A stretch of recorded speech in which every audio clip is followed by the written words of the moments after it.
रविवार की व्रत कथा। एक बुढ़िया थी। वह प्रत्येक रविवार को सवेरे ही गोबर से घर को लीपकर स्नान करके भगवान की पूजा करती। फिर भोजन तैयार करके भगवान को भोग लगाकर स्वयं भोजन करती थी। श्री हरि की कृपा से बुढ़िया के घर में सभी प्रकार के सुख और शांति थी। किसी प्रकार का कोई दुख नहीं था। सब प्रकार से घर में आनंद रहता था। उसकी एक पड़ोसन जिसकी गाय का गोबर वह बुढ़िया रोज लाया करती थी, उस बुढ़िया की खुशियों को देखकर वह पड़ोसन जलने लगी। यह विचार करने लगी कि यह बुढ़िया मेरी गाय का रोजाना गोबर ले जाती है, इसलिए अगले दिन उसने अपनी गाय को अपने घर के भीतर बांध लिया। रविवार का दिन था। बुढ़िया गाय का गोबर न मिलने के कारण अपना घर न लीप सकी। उस दिन उसने न तो भोजन बनाया, न भगवान को भोग लगाया और न खुद ने भोजन किया। इस प्रकार उसने निराहार व्रत किया। रात्रि हो गई, वह भूखी ही सो गई। रात्रि में भगवान ने उसे सपने में दर्शन दिए और भोजन न बनाने तथा भोग न लगाने का कारण पूछा। बुढ़िया ने कहा उसे गोबर नहीं मिला, इस कारण वह आपका भोग नहीं बना सकी। तब भगवान ने कहा, हे माता, हम तुमको ऐसी गाय देते हैं जो सभी इच्छाएं पूर्ण करती है, क्योंकि तुम हमेशा रविवार को पूरा घर गाय के गोबर से लीप कर भोजन बनाकर मेरा भोग लगाकर ही स्वयं भोजन करती हो। इससे मैं बहुत प्रसन्न हूँ। मैं निर्धन को धन और बांझ स्त्रियों को पुत्र देकर उनके दुखों को दूर करता हूँ तथा अंत समय में मोक्ष देता हूँ। सपने में ऐसा वरदान देकर भगवान अंतर्ध्यान हो गए। प्रातः जब वृद्धा की आंखें खुली तो उसने देखा कि आंगन में एक अति सुंदर गाय और बछड़ा बंधे हुए हैं। गाय और बछड़े को देखकर वह वृद्धा अत्यंत प्रसन्न हुई और उनको घर के बाहर बांध दिया। वही उनको उनके खाने के लिए चारा भी डाल दिया। जब उसकी पड़ोसन ने बुढ़िया के घर के बाहर एक अति सुंदर गाय और बछड़े को बंधा देखा तो वह गुस्सा होकर उसका हृदय जल उठा। जब उसने देखा कि गौ ने सोने का गोबर किया है तो वह चोरी से उस गोबर को उठाकर ले गई और अपनी गाय का गोबर उसकी जगह रख गई। वह प्रतिदिन ऐसा करती। सीधी सादी बुढ़िया को इसकी इस चालाकी की खबर नहीं हुई।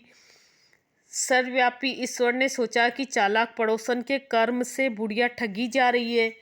एक दिन भगवान ने संध्या के समय अपनी माया से बड़े जोर की आंधी चला दी। बुढ़िया ने आंधी के भय से अपनी गाय को घर के भीतर बांध लिया।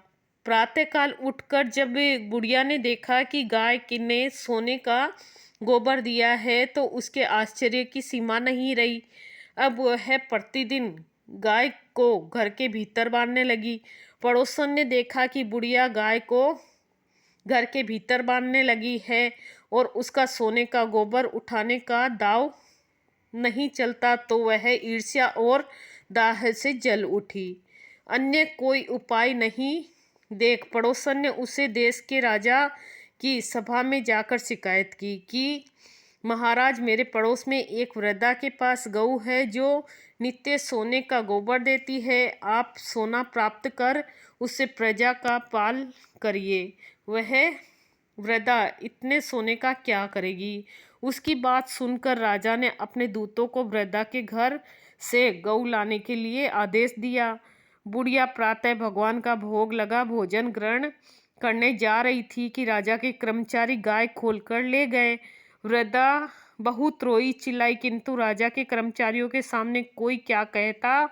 उस दिन वृद्धा गऊ के वियोग में भोजन न कर सकी और रात भर रो रो कर ईश्वर से गऊ को पुनः पाने के लिए प्रार्थना करती रही। राजा गाय को देख बहुत प्रसन्न हुआ, लेकिन अगले दिन सुबह जैसे ही वह उठा महल गोबर से भरा दिखाई देने लगा। राजा यह देखकर घबरा गया। भगवान ने रात्रि में राजा को सपने में कहा, हे राजा, गाय बुढ़िया को लौटाने में ही तेरा भला है।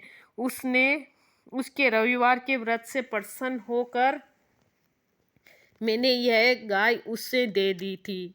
प्रातःकाल होते ही राजा ने वृद्धा को महल में बुलाकर बहुत से धन के साथ सम्मान सहित गाय बछड़ा उसे लौटा दिया और अपने कार्य के लिए उससे क्षमा प्रार्थना की।